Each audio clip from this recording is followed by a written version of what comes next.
నమస్తే, welcome to our channel. నేను పద్మిని. ప్రస్తుతంతో పాటు సీనియర్ జర్నలిస్ట్ భరద్వాజ్ గారు ఉన్నారు, మాట్లాడదాం. సార్ నమస్తే. సార్ హీరోయిన్ సమాంత గారు ఒక ట్వీట్ని చేశారు, ఒక పోస్ట్ చేశారు. అదేంటంటే హైడ్రోజన్ పెరాక్సైడ్ మొబిలైజర్ ఏదైతే ఉందో దాన్ని అందరూ యూటిలైజ్ చేయాలి అని చెప్పి చేసినటువంటి ఆ పోస్ట్ వైరల్గా మారింది. అయితే డాక్టర్స్ మాత్రం విపరీతంగా స్పందిస్తున్నారు. ఎందుకంటే అది హైడ్రోజన్ పెరాక్సైడ్ ఎప్పుడైతే మనం యూజ్ చేస్తామో దాని నుంచి వచ్చేటటువంటి సైడ్ ఎఫెక్ట్స్ నెక్స్ట్ లెవెల్లో ఉంటాయి.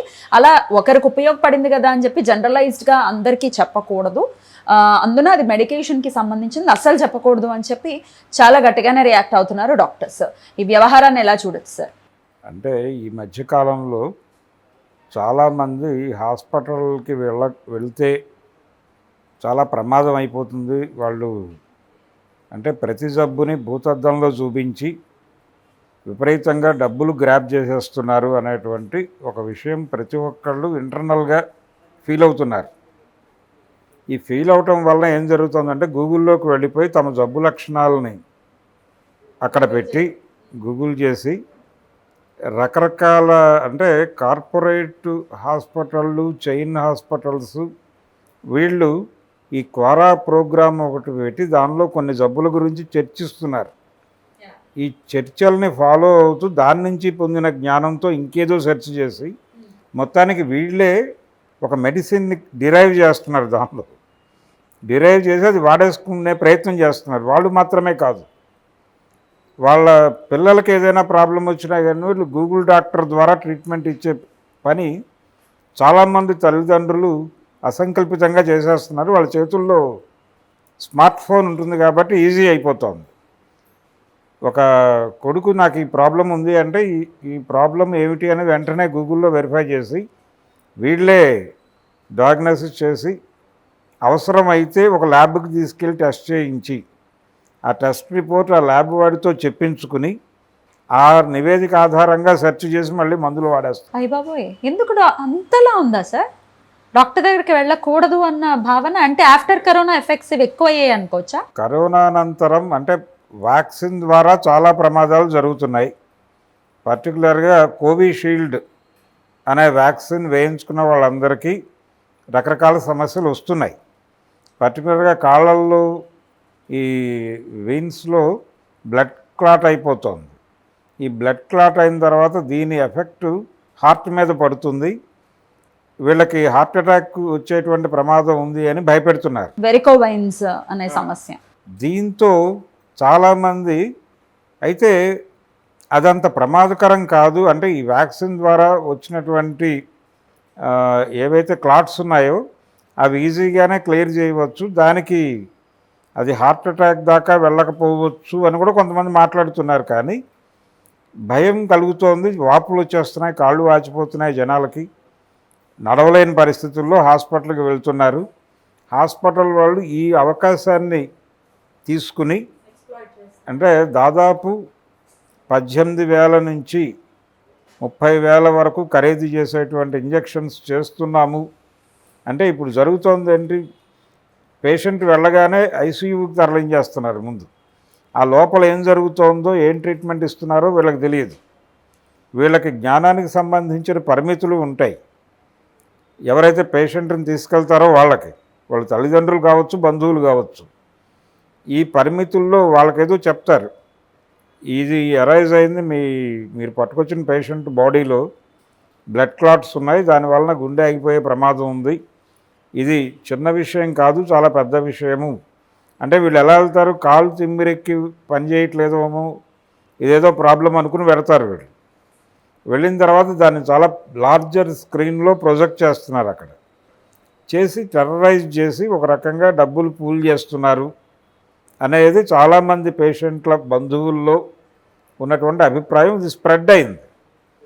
అంటే మనకి దీన్ని ఆధారం చేసుకుని ఠాగూర్ అనేటువంటి సినిమాలో ఒక సన్నివేశం ప్రవేశపెట్టారు. బట్ అందరు డాక్టర్లు అలా ఉండరు కదా, ఎందుకని ఆలోచించారు? ఈ మధ్య గురవారెడ్డి గారు, డాక్టర్ గురవారెడ్డి, ఆయన మాట్లాడుతూ ఈ ఠాగూర్ సినిమా ప్రస్తావన తీసుకొచ్చాడు. ఆయన తీసుకొచ్చి దీనివలన వైద్య వ్యవస్థ మీద జనం నమ్మకం కోల్పోయే ప్రమాదం ఉంది ఇలాంటి సన్నివేశాల వలన అంటూనే, ఇలాంటివి జరగవని నేను చెప్పట్లేదు అన్నాడు.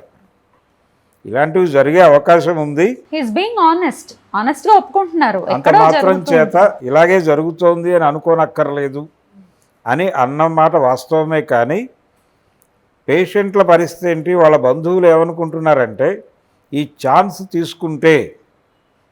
తీసుకోవడం ద్వారా మనం చాలా కోల్పోతున్నాం. అంటే వాళ్ళ ఎర్నింగ్స్ ఏవో ఉంటాయి, సేవింగ్స్ ఉంటాయి, అవన్నీ కూడా కరిగిపోతాయి ఒకసారి అలా హాస్పిటల్కి వెళ్ళి వచ్చేస్తాయి. ఇది భయం కలిగిస్తోంది ఒకటి. రెండోది, ఇప్పుడు ప్రైవేట్ హాస్పిటల్లోకి మీరు పేషెంట్ని తీసుకెళ్తే వాళ్ళు ముందు అడుగుతున్న ప్రశ్న ఏంటంటే అసలు ఏంటి సఫరింగ్ అని అడగట్లా. పేషెంట్ని లోపలికి పంపించగానే మీ దగ్గరికి వచ్చి ఇన్సూరెన్స్ ఉందా అని అడుగుతున్నారు. జబ్బు ఏమిటి అని అడగటం లేదు. ఇన్సూరెన్స్ ఉందా అనేది భరోసా వాళ్ళకి. సార్ అంతలా ఎందుకు ఉంటుంది సార్? జనరల్గా అసలు ముందు ఒక ఫిజిషియన్ దగ్గరికి వెళ్ళి చూపించుకుంటారు కదా, అంతలాగా అంటే ఒక్కొక్కసారి సడన్గా కొన్ని సమస్యలు వచ్చేస్తాయి. రాత్రిపూట ఊపిరాడక చెమటలు పట్టేసి కొంచెం భయం వేస్తుంది. అప్పుడు ఎమర్జెన్సీ వార్డులోకి వెళ్ళి చెక్ చేస్తారు కదా సార్ ముందు. ఈ ఎమర్జెన్సీ వార్డులోకి తీసుకెళ్ళినప్పుడే ఎమర్జెన్సీ వార్డు నుంచి ఐసీయూకి తరలిస్తారు. ఎమర్జెన్సీ వార్డులోకి వెళ్ళగానే డాక్టర్ బంధువుల దగ్గరికి వచ్చి అడిగే మొదటి ప్రశ్నగా ఇన్సూరెన్స్ ఉందా అనే ప్రశ్న మొదలవుతుంది.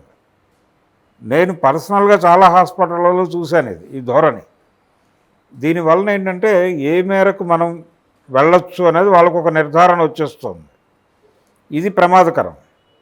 అంటే ఈ కార్పొరేట్ హాస్పిటళ్ళు కలిగిస్తున్నటువంటి భయము, రెండోది మెడిసిన్స్ రేట్లు చాలా ఆకాశాన్ని అంటిపోయిన పరిస్థితి, ఇవి భయపెట్టడం వలన ప్రత్యామ్నాయం వైపు చూస్తున్నారు. ఈ గూగుల్లోకి వెళ్ళి సెర్చ్ చేసుకుని అది ఇంకా డేంజర్ కదా. అది డేంజరే. అంటే ఇది కొంత మేరకు రిలీఫ్ ఇస్తుందేమో అని నమ్ముతున్నారు జనం. అంటే మీరు హాస్పిటల్స్ని పేషెంట్ ఫ్రెండ్లీగా ఉండాల్సిన హాస్పిటళ్ళని పేషెంట్ ఎనిమిగా మార్చేయటం వలన ప్రజలు వెతుక్కుంటున్నారు, భయపడుతున్నారు. సరే, ఇక సమంత గారి పోస్ట్ వ్యవహారంలో జరుగుతోంది కూడా ఇదే. అంటే ఆవిడ ఏమంది, ఆవిడ నెబ్యులైజర్ ద్వారా ఈ హైడ్రోజన్ పెరాక్సైడ్ని స్వీకరిస్తే ఆవిడ ఫేస్ చేస్తున్నటువంటి ప్రాబ్లం ఉంది, మయోసైటిస్. దానికి సంబంధించి కొంత రిలీఫ్ ఫీల్ అవుతున్నాను అనేది ఏదో మాట్లాడింది ఆవిడ. దాంతోపాటు ఆవిడ అనేక విషయాలు మాట్లాడుతోంది. మనం ఏదో ఇది తీసుకుంటున్నాం, ఈ మెడిసిన్ తీసుకుంటున్నాం కాబట్టి మిగిలినవేవి అక్కర్లేదు అని వాళ్ళు చెప్తారు. కానీ అలా చూడకూడదు. ఆల్టర్నేటివ్ మెడిసిన్ చాలా ఉంది ప్రపంచంలో. హోమియోపతి ఉంది, దాంతోపాటు ఆయుర్వేదం ఉంది, యునానీ ఉంది, ఇతర అక్యూపంచర్ లాంటివి ఉన్నాయి, రకరకాల థెరపీస్ ఉన్నాయి. వీటన్నిటినీ కూడా పట్టించుకోవాల్సిన అవసరం ఉంది అని ఆవిడ సోషల్ మీడియాలో దీనికి సంబంధించినటువంటి పోస్టులు పెడుతోంది. ఈ పెట్టడం మీద ఒక సీనియర్ డిఆర్డిఓ డాక్టర్ ఒక ఆయన స్పందించి ఒక లైసెన్స్డ్ మెడికల్ ప్రాక్టీషనర్ సూపర్విజన్లో జరగవలసినటువంటి వ్యవహారాన్ని మీరు రోడ్డు మీద పెట్టి మాట్లాడకండి అని ఆయన ఆర్గ్యుమెంట్ మొదలైంది. అక్కడి నుంచి చాలామంది డాక్టర్లు దీన్ని సీరియస్గా తీసుకుంటున్నారు. మరి అప్పుడు డాక్టర్లు గూగుల్ని కూడా సీరియస్గా తీసుకోవాలి కదా. గూగుల్ని మాత్రమే అంటే ఇది మాత్రం తీసుకుంటే కుదరదు. దీంతో పాటు ఎందుకు పేషెంట్లు ఈ మార్గాలు చూస్ చేసుకుంటున్నారు అది కూడా అనేది కూడా పట్టించుకోవాలి వాళ్ళు. బట్ ఒక్కసారి గూగుల్ని కూడా డాక్టర్స్ యూనియన్ చాలా పెద్దది, ఒక్కసారి కన్సిడరేషన్ చేసుకుని బాబు ఇట్లాంటివన్నీ మీరు గూగుల్లో పెట్టేస్తే ఇబ్బంది పడుతున్నారు అనే విషయం కూడా ఆలోచించాల్సిన పరిస్థితి ఉందా అనేది ప్రశ్న. అది డెఫినెట్గా ఉందండి. అంటే చాలామంది తమకు ఒక లక్షణం కనిపించగానే పర్సనల్గా వాళ్ళే డాక్టర్లుగా మారిపోయి గూగుల్ సెర్చ్ చేసి వాళ్ళే ఇంజెక్షన్స్ చూస్ చేసుకుని ఆ ఇంజెక్షన్ పట్టుకెళ్ళి ఎవరో ఒకళ్ళతో చేంజ్ చేసుకుంటున్నారు. దీంతో అంటే మనకి 95లో సీరియస్గా కార్పొరేట్ హాస్పిటళ్ళు ప్రవేశించడం అనేది మొదలైన తర్వాత కరెక్ట్గా అదే టైంలో చంద్రబాబు నాయుడు గారు ముఖ్యమంత్రి అయిన సందర్భం అది. 95లో సీఎం అయ్యాడు ఆయన. అయినప్పుడు ఆర్ఎంపీ డాక్టర్ల మీద దాడులు జరిగినాయి. ఆ రోజున పేపర్లు టీవీలు చూసే వాళ్ళందరికీ గుర్తుండి ఉంటుంది. ఆర్ఎంపీల మీద దాడులు జరిగినాయి. దాంతోపాటు ప్యారలల్గా ఎంబీబీఎస్ల క్లినిక్ల మీద కూడా దాడులు జరిగినాయి. అంటే ఒక ప్రాపర్ డయాగ్నోసిస్ లేకుండా వీళ్ళు వైద్యం చేసేస్తున్నారు అనేది ఆరోపణ. అంటే పేషెంట్ చెప్పినటువంటి జబ్బు లక్షణాల ఆధారంగా వీళ్ళు ట్రీట్మెంట్ చేసేస్తున్నారు, సైడ్ ఎఫెక్ట్స్ వలన చనిపోతున్నారు. అంటే వారికి ఇంకేదో జబ్బు ప్లాంట్ అయి ఉంటుంది, అయితే వీళ్ళ అంచనాల మేరకు ట్రీట్మెంట్ చేసేస్తున్నారు, ఆ ప్లాంట్ అయి ఉన్నటువంటి జబ్బు వలన వాళ్ళు చనిపోతున్నారు అని ఒక 2-3 కేసులు చూపించి దాని ఆధారంగా వీళ్ళ మీద దాడులు మొదలైనాయి. అప్పుడు ప్రపంచం ఎలా రిసీవ్ చేసుకుందంటే ఈ పరిణామాన్ని, అప్పుడే కార్పొరేట్ హాస్పిటళ్ళు ప్రవేశించి ఒక 10-15 గ్రామాల కేంద్రంగా ఒక కార్పొరేట్ హాస్పిటల్ వెలయటం మొదలైనప్పుడు ఈ ఆర్ఎంపీలని అలాగే ఎంబీబీఎస్ క్లినిక్ నడుపుతున్నటువంటి ఎంబీబీఎస్ని వీళ్ళకి ఏజెంట్లుగా మార్చే ప్రయత్నం చేస్తోంది గవర్నమెంట్ వాంటెడ్గానే అని అనుకున్నారు చాలామంది. అనుకునేలాగా పరిణామాలు జరిగినాయి. అంటే మీ దగ్గరికి తలకాయ నొప్పి అని ఒక పేషెంట్ వస్తే అతనికి ఏదో మెడిసిన్ ఇచ్చి పంపించడం కాదు, అతన్ని బాడీ టోటల్గా చెక్ చేయించండి, చేసిన తర్వాతే మందు ఇవ్వండి అన్నప్పుడు తొలి దశలో ఈ డయాగ్నోసిస్కి విపరీతంగా డబ్బులు ఖర్చు పెట్టాల్సి వచ్చేది. అప్పుడే మనకి కార్పొరేట్ రంగంలో ఈ ల్యాబొరేటరీలు వెలయటం అనేది మొదలైంది. అంటే చాలా బిగ్ వేలో మిషన్స్ పట్టుకొచ్చి ఎక్కడి నుంచో ఆ మిషన్స్ మీద రకరకాల టెస్టులు చేసి ప్రతి హాస్పిటల్లోనూ ట్రీట్మెంట్కి కూడా మిషనరీ వచ్చి ఈ మిషనరీ అంతా ఎక్కడెక్కడి నుంచో తెప్పించటం, దీన్ని ఫైనాన్స్ మీద తీసుకురావటం, రోజుకి ఇంత కట్టాలి ఆ మిషన్కి అతను. అంటే వచ్చిన పేషెంట్ దానికి అది అవసరమా కాదా అనే దాంతో సంబంధం లేకుండా అది కూడా చేయించేస్తే అని ఆ మిషన్ ఎక్కించడం ద్వారా ఆ రోజు దానికి పే చేయాల్సిన డబ్బులు వెళ్ళిపోతాయనే. అంటే వ్యాపారము వైద్యము ఇవన్నీ మిక్స్ అయిపోయి ఒక విచిత్రమైన వాతావరణం తయారైంది హాస్పిటళ్ళలో. ఎప్పుడైతే హాస్పిటళ్ళు జనాల్ని భయపెట్టడం మొదలుపెట్టాయో అప్పుడు వీళ్ళు ప్రత్యామ్నాయ విధానాల వైపు పారిపోవటం మొదలెట్టి ఇప్పుడు ఇప్పుడు వ్యాక్సిన్ వేయించుకోవాలి అని పోరు పెట్టారు ఆ రోజున. వ్యాక్సిన్ వేయించుకోవడం వలన ఈ సమస్యలు వస్తున్నాయని ఇప్పుడు అంటున్నారు. కానీ వ్యాక్సిన్ దాని ఎన్ని రోజులు ఉంటుంది? దానికంటే ఒక పీరియడ్ ఉంటుంది, 6 months లేకపోతే 12 months అనేది ఉంటుంది. దాని తర్వాత అది ఎందుకు పనిచేస్తుంది అనేది డాక్టర్స్ వాదన, డాక్టర్స్ చెప్తూ ఉన్నారు. లేదు, చాలా టెస్టుల్లో వ్యాక్సిన్ వలనే ఇది జరుగుతోంది, పర్టికులర్గా ఆ వ్యాక్సిన్ వేసుకున్న వాళ్ళే. సార్ దాని సైడ్ ఎఫెక్ట్స్ ఎన్నాళ్ళు వస్తాయి సార్? లేదంటే లోపల ఆర్గానిజంని దెబ్బతీస్తోంది అది అని. ఇది కూడా ప్రోగ్రామ్గానే జరుగుతోంది అంటున్న వాళ్ళు ఉన్నారు. అయితే ఈ ఆర్గ్యుమెంట్ చేస్తున్న వాళ్ళలో హోమియోపతి వైద్యులు ఎక్కువ మంది ఉన్నారు. కేసులు వేస్తున్నారు కోర్టుల్లో. కోవిషీల్డ్కి వ్యతిరేకంగా ఫైల్ అయిన కేసుల్లో చాలామంది ఇంప్లీడ్ అయ్యి దాదాపు వేల సంఖ్యలో ఉన్నారు. ఇప్పుడు వాళ్ళకి ఎలా సెటిల్మెంట్ ఇస్తుంది కోర్టు అనేది చూడాలి. ఇంకా జడ్జిమెంట్ల దాకా రాలేదు పరిస్థితి. కానీ ఆ హాస్పిటల్స్ ప్రో పీపుల్ ఉండటం లేదు అనేది. అలాగే వైఎస్ రాజశేఖర రెడ్డి గారు ఆరోగ్యశ్రీ కూడా ప్రైవేట్ హాస్పిటళ్ళకి కార్పొరేట్ హాస్పిటళ్ళకి బి కాంప్లెక్స్ ఇచ్చే ప్రోగ్రామే తప్ప దీని ద్వారా ప్రజలకు నిజంగా వనగూడుతున్నది ఏమీ లేదు అనే అభిప్రాయం ఆ రోజునే మాట్లాడారు చాలామంది. అంటే మీరు జనాలకు ఏ ఎక్విప్మెంట్ కావాలో అది ప్రజాధనంతో తెప్పించి మీరు ఏదైతే ఇప్పుడు ఇన్సూరెన్స్ పేరుతో వాళ్ళకి ఇస్తున్నారో అవే డబ్బులతో మీరు గవర్నమెంట్ హాస్పిటళ్ళని స్ట్రెంగ్థెన్ చేయండి, తద్వారా ప్రజలకు ఉచితంగా మంచి వైద్యం అందించండి. అంతే తప్ప మీరు ప్రైవేట్ హాస్పిటళ్ళకి వెళ్ళండి, ఆ బిల్లులు ప్రభుత్వం పే చేస్తుంది అనడం తప్పు అవుతుంది, అనడం కరెక్ట్ కాదు కదా అనే ఆర్గ్యుమెంట్ ఆ రోజున వచ్చింది. కానీ దాన్ని బుల్డోజ్ చేసి ముందుకు వెళ్ళిపోయాడు ఆయన. ఇప్పుడు తర్వాత వచ్చిన ప్రభుత్వాలు కూడా దాన్నే కొనసాగిస్తున్నాయి.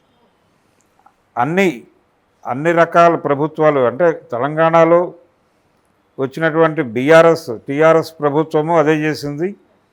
ఏపీలో చంద్రబాబు నాయుడు గారి పాలనలోనూ అదే జరిగింది, జగన్ పాలనలోనూ అదే జరిగింది. దాన్ని ఇప్పుడు అన్ని రాష్ట్రాలు అనుసరిస్తున్నాయి ఆ పద్ధతిని. అంటే విద్యా వైద్య రంగాల నుంచి ప్రభుత్వం బయటకు వెళ్ళిపోయింది అనే అభిప్రాయం జనాలకు బలంగా కలిగింది. కార్పొరేట్ స్కూళ్ళు కార్పొరేట్ వైద్యం ఈ రెండు ప్రజల డబ్బుల్ని దోచేస్తున్నాయి, వీళ్ళ సేవింగ్స్ని ఆవిరి చేసేస్తున్నాయి అనేటువంటి అభిప్రాయం అయితే జనంలో ఉంది. ఇది కరెక్ట్ కాదా అవునా అనేది వేరే గొడవ. తాటి మీద అందరినీ తీసుకురావటం ఎప్పటికైనా తప్పే. మేబీ మెడికల్ మాఫియా అనేది ఖచ్చితంగా ఉంది, అది డెఫినెట్గా పిండేస్తున్న పరిస్థితి ఉంది. కానీ అందరు డాక్టర్లని అన్ని హాస్పిటల్స్ని ఒక తాటి మీదకి తీసుకొచ్చేస్తే అసలు దేవుళ్ళు అని అంటారు డాక్టర్స్ని అనేవాళ్ళు ఎంతో మంది ఉన్నారు. అసలు వైద్య విధానం ఇంతలా పెరిగిన తర్వాతే ఒక మనిషి జీవితం కూడా పెరిగింది, బ్రతకడం అనే ఆ లైఫ్ స్పాన్ అనేది పెరిగింది. సో అందరు డాక్టర్లను అనడం డెఫినెట్గా తప్పే అవుతుంది అనేది చాలా మంది వాదన కూడా. అదే దీన్ని జనరలైజ్ చేసి జనం ఎవరి వైద్యం వాళ్ళే చేసుకునేలాగా చేయటం, అంటే మెడికల్ అవేర్నెస్ కల్పించడం, అంటే ఏ హాస్పిటల్ చూస్ చేసుకోవాలి అనే జ్ఞానం పొందటం. అంటే ఇప్పటికీ కొంత సేఫ్ జోన్లో ఉన్నటువంటిది ఒక అభిప్రాయం ఉంది ప్రజల్లో. అదేంటంటే మెడికల్ కాలేజీలకు లింక్ అయి ఉన్నటువంటి హాస్పిటల్స్ అయితే కొంతవరకు సేఫ్టీ ఉంటుంది అనే ఒక అభిప్రాయం ఉంది. ఏంటి దాని యాంగిల్ అంటే అక్కడ వాళ్ళు కేవలం వ్యాపారం కోసమే హాస్పిటల్ నడపరు. రెండోది అక్కడ ట్రీట్మెంట్ అనేది వాళ్ళకి టీచింగ్తో లింక్ అయి ఉంటుంది కాబట్టి కొంత సర్వీస్ మోటోలో ఉన్నటువంటి డాక్టర్లు ఉంటారు అక్కడ. అంటే చాలా చోట్ల మెడికోస్ చిన్న ప్రాబ్లమ్స్ని చాలా ఈజీగా హ్యాండిల్ చేసి వాళ్ళని ఇన్పేషెంట్లుగా మారకుండా బయటకు పంపించేస్తున్న సందర్భం ఉంది. కార్పొరేట్ హాస్పిటల్లో కూడా ఎవరైనా ఒక చిన్న ఇష్యూతో వెళితే అది ఏ నైటో వీళ్ళు వెళితే ఇమ్మీడియట్ ఒక రెమెడీ చేసి వాళ్ళు పంపించేసి మీరు ఇలా చేసుకోండి దీన్ని అని చెప్తున్నారు వీళ్ళు. అంటే అప్పటికి ఇంకా వ్యాపారం ఇంకని డాక్టర్లు అని కూడా మాట్లాడుతున్నారు బయట. ఇలా జరుగుతుంది. దీనికి అవకాశం ఎక్కువ మెడికల్ కాలేజీలతో లింక్ అయిన హాస్పిటల్లో ఉంది. రెండోది అక్కడ ఫీజులు కూడా తక్కువే తీసుకుంటారు వాళ్ళు, ఎందుకంటే వాళ్ళ పర్పస్ కేవలం వైద్యం మాత్రమే కాదు, ఈ వైద్యాన్ని వాళ్ళు టీచింగ్గా కూడా వాడుతారు కాబట్టి. సో ఆ పాయింట్ ఆఫ్ వ్యూలో అది కొంత వెసులుబాటు ఉంది ఇప్పటికీ. అది కొంచెం అంటే గవర్నమెంట్ హాస్పిటల్కి వెళ్ళటం మంచిదే. అలాగే గవర్నమెంట్ సెక్టార్లో ఉన్నటువంటి హాస్పిటల్స్, నిమ్స్ లాంటివి, అది ప్రిఫర్ చేస్తున్నారు చాలామంది. దాంతోపాటు ఈ మెడికల్ కాలేజీలతో లింక్ అయిన హాస్పిటల్ సమ్ బెటర్ అనే వాతావరణం అయితే ఉంది. ఇవి కూడా వాటి మీద నమ్మకం కోల్పోతే సమంత లాంటి వైద్యులు చాలామంది వస్తారు. అలాగే వైద్యుల దగ్గరికి వెళ్ళి మెడిసిన్ తీసుకున్నాక కూడా ఆ మెడిసిన్ గురించి గూగుల్ చేయడం, దీని సైడ్ ఎఫెక్ట్స్ ఏంటి, ఇది ఎందుకు ఇచ్చారు అని నాలెడ్జ్ తెచ్చుకోవటం. అమ్మో దీని సైడ్ ఎఫెక్ట్స్ ఎక్కువ ఉన్నాయని గూగుల్ తల్లి కనుక చెప్తే దాన్ని వాడటమే మానేయటం లాంటిది కూడా జరుగుతుంది. గూగుల్కి ఎవరో ఒకళ్ళు ఫీడ్ చేస్తే తప్ప తెలియదు. ఆ ఫీడ్ చేసింది వాళ్ళు ప్రిజర్వ్ చేసి మళ్ళీ ప్రపంచానికి అందజేయటమే అది చేసే పని. ఆర్టిఫిషియల్ ఇంటెలిజెన్సే అది. ఆర్టిఫిషియల్ ఇంటెలిజెన్స్, దాని మీద ఉన్న నమ్మకం డాక్టర్స్ మీద లేదు. అలాగే ఇట్లాంటి బోల్డ్ అనే సమస్యలు వస్తున్నాయి. మరి మనం యాజ్ అ ఇండివిజువల్ మనం ఎట్లాంటి జాగ్రత్తలు తీసుకుంటున్నాం, మన లైఫ్ స్టైల్ ఏంటి అనేది కూడా ఆలోచించుకోవాలి కదా సార్. ఒక ఎక్సర్సైజ్ కానీ, ఒక హెల్తీ ఫుడ్ కానీ, జంక్ ఫుడ్ ఎంతలా తింటున్నారు జనాలు మన అందరికీ తెలిసిందే. అంటే పాత రోజుల్లో అంటే పర్టికులర్గా ఈ కార్పొరేట్ హాస్పిటల్ ఎమర్జ్ అయిన తర్వాత ఒక జోక్ లాగా మొదలైంది. ఒక కార్టూనిస్ట్ వేసాడు, ఇది కార్టూన్ ఉంది. అంటే ఒక హాస్పిటల్ బాగా రన్ అవ్వాలంటే ముందు నువ్వు ఒక హోటల్ పెట్టు అని, హోటల్ బిజినెస్ పెట్టు, అక్కడ రోగులు ఉత్పత్తి అవుతారు, వాళ్ళకి నువ్వు రెమెడీ హాస్పిటల్ పెట్టు అని. ఇలాంటి ఇప్పుడు హైదరాబాద్ లో హోటల్స్ అన్ని అలా తగలబడ్డాయి సార్. ఎన్నెన్ని ధోరణి ఉంది అసలు. ఇప్పుడు మన హోటల్స్ లో మనం చూస్తుంటే ఎన్నెన్ని దాడులు జరుగుతున్నాయి, మనం చూస్తూనే ఉన్నాము. ఎంత నీచమైన ఫుడ్ తినటం అనేది అందరికీ అలవాటు అయిపోయింది. అది తీసుకెళ్లి డాక్టర్ల మీద వేయటం అనేది తప్పు అనేది ఒక భావన. లేదండి, ఇదంతా కూడా ఒక మెకానిజంలో భాగంగా జరుగుతుంది. ఇదంతా చైన్ అనేటువంటి ఒక పరిస్థితి ఉంది. అయితే దానిలో ఎంతవరకు వాస్తవం ఉన్నది అనేది పక్కన పెట్టేస్తే జరుగుతోంది ఏంటంటే ప్రజల జీవన విధానంలో మార్పులు వచ్చినాయి. ఈ మధ్య ఒక డాక్టర్ గారు చెప్పిన మాట ఇది. ఆవిడ ఏమన్నారంటే లైఫ్ స్టైల్లో చాలా మార్పులు వచ్చినాయి. ఈ మార్పులు అంటే టైమింగ్స్ మారినాయి, వర్క్ టైమింగ్స్ మారినాయి. చాలామంది నైట్ డ్యూటీలు చేస్తున్నారు. ఈ నైట్ డ్యూటీలు చేసేటువంటి పిల్లల్లో విపరీతంగా ఆరోగ్య సమస్యలు వస్తున్నాయి. బాడీ క్లాక్ మారిపోతుంది కదా, మారిపోతుంది. అలాగే వీళ్ళు కన్జ్యూమ్ చేసే ఫుడ్లో బ్యాడ్ ప్రోటీన్ చాలా వెళ్ళిపోతుంది. ఈ బ్యాడ్ ప్రోటీన్ వాళ్ళ ఆర్గాన్స్ మీద ఎఫెక్ట్ చూపిస్తుంది. అంటే వాటిని డైజెస్ట్ చేసుకునేంత ఎక్సర్సైజ్ ఉండదు వీళ్ళకి. వీళ్ళు నైట్ వర్క్లో ఉండి బయట నుంచి ఏవేవో తెప్పించుకుని తినేస్తున్నారు. అక్కడ ఈ తినేసిన ఫుడ్ డైజెస్ట్ అయ్యే వర్క్ లేక వెళ్ళిపోయి పడుకుంటున్నారు వీళ్ళు. మళ్ళీ తెల్లారు నైట్ అయిపోతుంది, మళ్ళీ డ్యూటీకి వెళ్ళిపోతారు. ఇది ఒక చైన్గా మారిపోయి ఈ బ్యాడ్ ప్రోటీన్ అంతా కూడా వీళ్ళ బాడీ మీద ఎఫెక్ట్ చూపిస్తుంది. పర్టికులర్గా లంగ్స్ ఇష్యూస్ రావడానికి, కిడ్నీ ఇష్యూ రావడానికి యంగేజ్లో ఈ సమస్యలు రావడానికి కారణం ఈ బ్యాడ్ ప్రోటీనే. కాబట్టి బ్యాడ్ ప్రోటీన్ని మీరు ఎలా నివారించగలరు అనేది మీరు డిజైన్ చేసుకోవాలి అనేది ఒక డాక్టర్ గారు మాట్లాడారు ఈ మధ్య. అది కూడా చాలామంది చూశారు, ఆ వీడియో కూడా చాలామంది చూశారు. కానీ ఎవరు దీన్ని పట్టించుకోవట్లేదు సీరియస్గా. ఇప్పుడు సమంత గారు ఆవిడ ఆల్టర్నేటివ్ మెడిసిన్ గురించి నేను మాట్లాడుతాను, అది నా రైటు, అవసరమైతే అంటే ఇలాంటివి చేస్తే మీరు మెడికల్ నామ్స్ని వ్యతిరేకించినట్టుగా వెళ్తున్నారు అని కేసు పెట్టాల్సి ఉంటుంది అని కూడా బెదిరించాడు ఆయన. బెదిరించినప్పుడు ఈవిడ అంతే పొగరుగా నేను జైలుకు వెళ్ళడానికి సిద్ధంగా ఉన్నాను అంది. పొగరు అనుకోవచ్చా సార్? అంటే ఒక రకంగా ఆరగన్సే.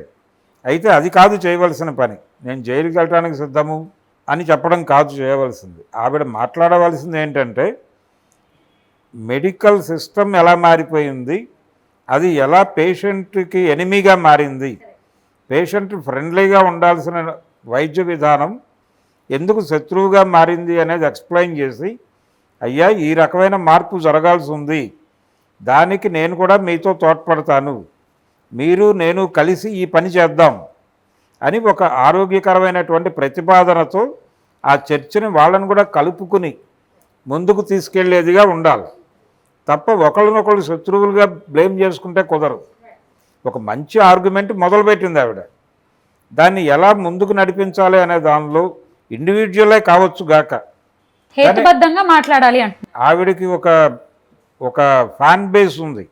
అంటే ఆవిడ నోన్ ఫేస్ అవటం వలన వచ్చినటువంటి ఒక విస్తృతమైన అవకాశం ఉంది ఆవిడకి. ఆవిడ అప్పీల్ చేస్తే వినేవాళ్ళు చాలామంది ఉన్నారు. అదే ఆ డాక్టర్ భయం కూడా. ఈవిడ చెబుతోంది కాబట్టి వినేవాళ్ళ సంఖ్య ఎక్కువ ఉంటుంది కాబట్టి కాస్త రెస్పాన్సిబుల్గా ఉండాలి, బాధ్యతగా ఉండాలి కదా.